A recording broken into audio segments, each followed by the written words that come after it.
No, it was 1 year ago this week that we spoke on the telephone, Mr. President.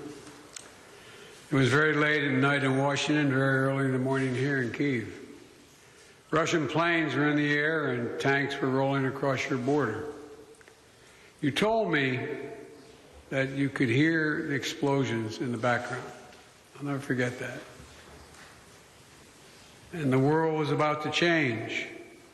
I remember it vividly, because I asked you next, what is there, Mr. President? What can I do for you? How can I be of help? And I don't know if you remember what you said to me, but you said, and I quote, "Gather the leaders of the world, ask them to support Ukraine. Gather the leaders of the world and ask them to support Ukraine." And you said that you didn't know when we'd be able to speak again.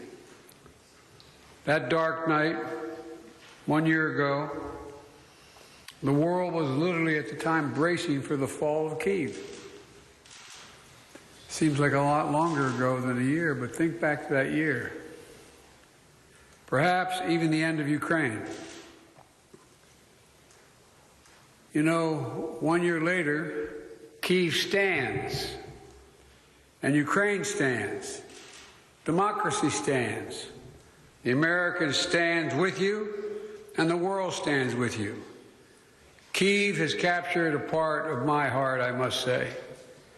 I've come here 6 times as vice president, once as president, and in 2009 as vice president when I first came here. Then back in 2014, I came 3 times in the aftermath of the Revolution of Dignity. And I again came in 2015 to address the Rada about the work of building a strong democracy. And I came in 2017, just before I left office as vice president. I knew I'd be back, but I wanted to be sure. Even though the election were over, Barack and I were out of office, I decided to make one more trip before the next president was sworn in to Kyiv.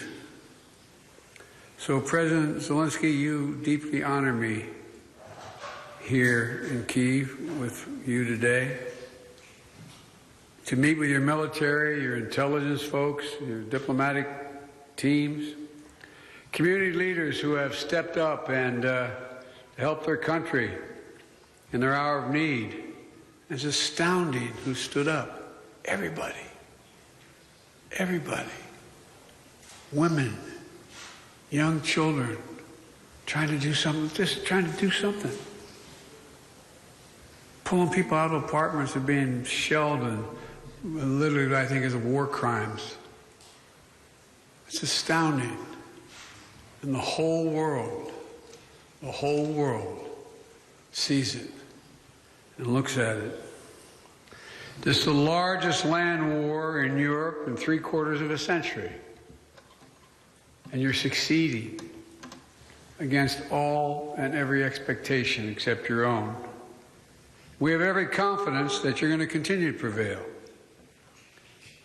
You know, from the moment I first received an intelligence report in the fall, about a year ago, we were focused on determining how do we rally the rest of the world.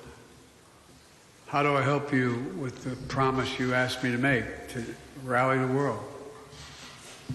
Well, how do you succeed? How do you get a world to respond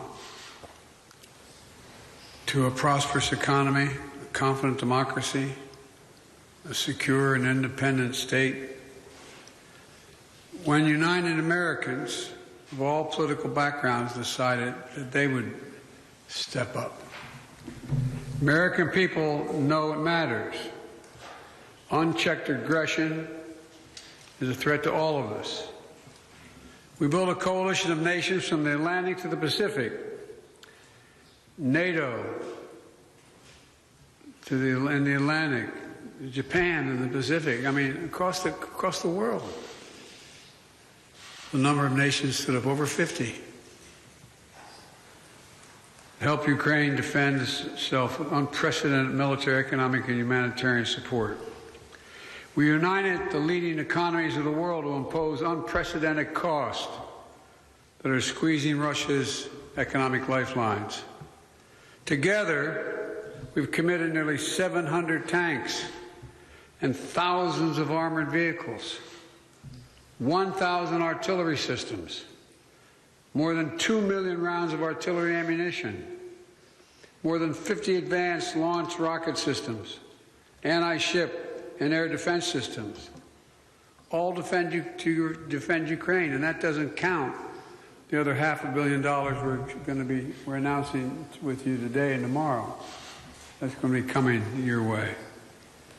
And that's just the United States in this piece.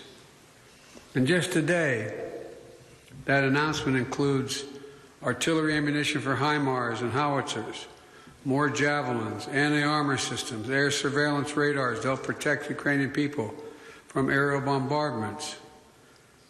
Later this week, we will announce additional sanctions against elites and companies that are trying to evade sanctions and backfill Russia's war machine. And thanks to bipartisan support in Congress, this week we're delivering billions in direct budgetary support, which the government can put to use immediately and help provide for basic services of citizens. The cost that Ukraine has had to bear has been extraordinarily high, and the sacrifices have been far too great. They've been met, but they've been far too great. We mourn alongside the families of those who've been lost to the brutal and unjust war. We know that there'll be very difficult days and weeks and years ahead. But Russia's aim was to wipe Ukraine off the map. Putin's war of conquest is failing. Russia's military has lost half its territory it once occupied. Young, talented Russians are fleeing by the tens of thousands, not wanting to come back to Russia. Not just fleeing from the military, fleeing from Russia itself, because they see no future in their country. Russia's economy is now a backwater, isolated and struggling.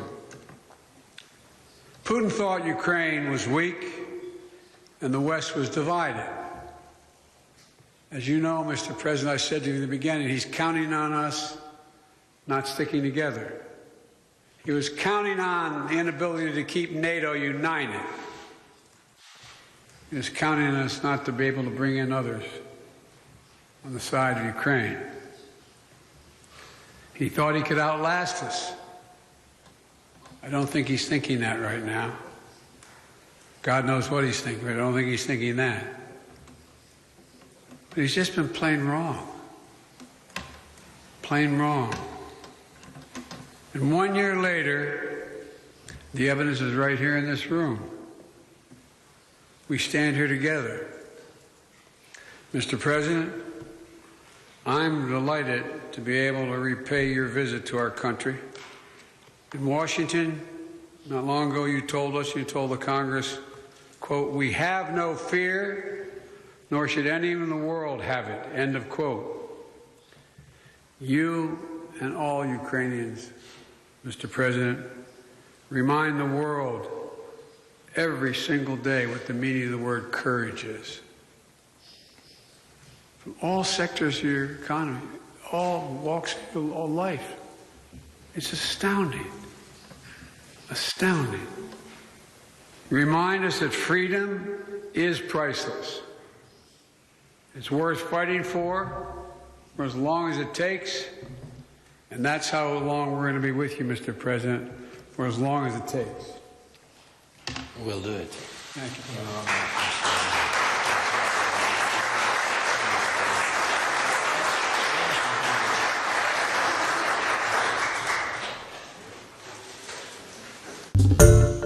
Hi, everyone. George Stephanopoulos here. Thanks for checking out the ABC News YouTube channel. If you'd like to get more videos, show highlights, and watch live event coverage, click on the right over here to subscribe to our channel. And don't forget to download the ABC News app for breaking news alerts. Thanks for watching.